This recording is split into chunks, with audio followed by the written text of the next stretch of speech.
Ieri l'ostruzionismo del gruppo della Lega Nord ha trovato tutti gli altri consiglieri presenti in disaccordo. Oggi cosa pensa di fare il PDL per rimediare? Ieri sera in Consiglio Comunale abbiamo tenuto una posizione responsabile che va a vantaggio della città. Purtroppo la Lega non lo ha fatto, abbiamo ottenuto un accordo con l'amministrazione comunale per il vantaggio della città, come dicevo prima. E noi contiamo in questa fase di fare dei passaggi in Regione per far sì che la delibera approvata ieri sera fuori termine venga ripescata. Per una fase ieri ha esercitato le funzioni di Presidente del Consiglio Comunale, da super partes. Che impressione le è rimasta? È un'impressione un po' negativa per due aspetti. Da un lato un brusio, un atteggiamento anche poco responsabile di molti consiglieri comunali di maggioranza rispetto all'attività di opposizione. Dall'altro un'opposizione che è finalizzata esclusivamente a rinviare un provvedimento importante per la città e che non va bene, per cui è necessario arrivare alla modifica dei regolamenti, cosa che stiamo facendo con la Commissione Statuto, proprio per evitare che si ripetano casi di questo tipo. Perché ribadisco che il provvedimento di ieri era un provvedimento molto importante. Così con l'opposizione della Lega, nel centro storico della nostra città solo le prime case potranno fare delle attività di ampliamento, mentre tutti gli edifici di altre attività, comprese soprattutto quelle produttive, commerciali, turistiche, non possono fare nulla e questo è colpa della Lega in Consiglio Comunale. Nell'atteggiamento intransigente di Borò e C ha pesato il clima di rottura nazionale in cui si è posta la Lega?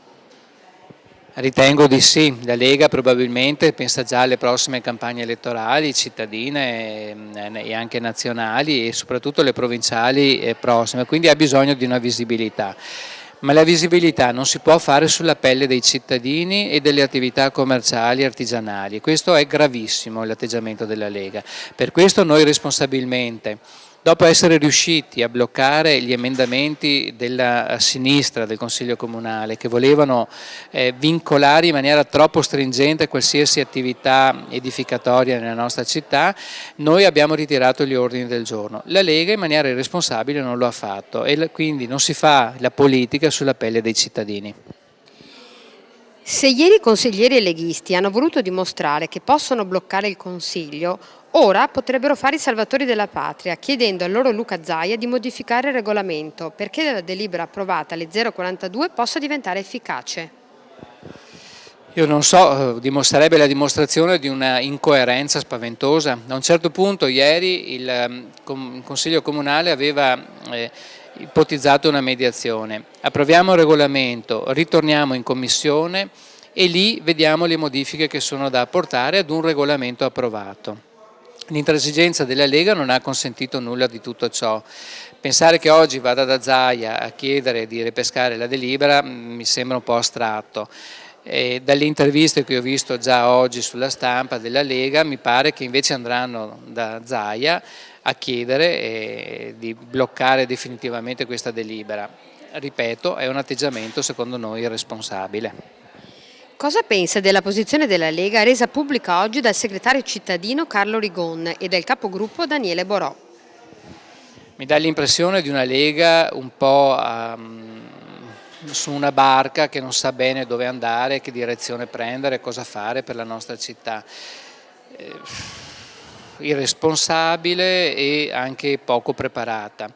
Le affermazioni del segretario Rigon e dei suoi consiglieri oggi che spiegano dal punto di vista tecnico alcuni aspetti della legge regionale sul piano casa sono fantasiose e parziali. Dovere di un partito come la Lega, che è un partito serio, è di dare responsabilmente le informazioni complete. Perché non dicono sulla stampa di oggi che nel centro storico non si può fare più nulla?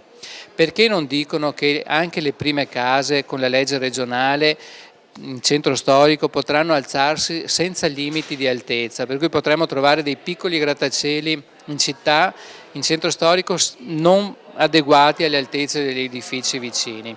Questo è quello che ha causato l'atteggiamento della Lega. Certo, la legge regionale consente nel territorio delle risposte, ma lo consentiva anche il regolamento che era all'ordine del giorno ieri sera. Per cui o si dice tutto o non si può dire solo una parte, la parte che è più comoda, virgolette, alla Lega. E l'atteggiamento doveva essere più responsabile. Io credo che l'idea di andare in Commissione Territorio e rivedere il regolamento era un'idea seria e anche molto concreta, che dava anche dei risultati politici. La Lega ha preferito una scelta diversa, ostruzionistica, e una scelta contro il sindaco Variati, ma in danno della città. Allora la politica, come dicevo prima, non si fa in danno della città. Non era meglio andare avanti al voto ad oltranza da lunedì? Ma su questo io sono convinto che, al di là dell'atteggiamento della Lega sbagliato ieri sera, altrettanto atteggiamento sbagliato è stato quello dell'amministrazione comunale.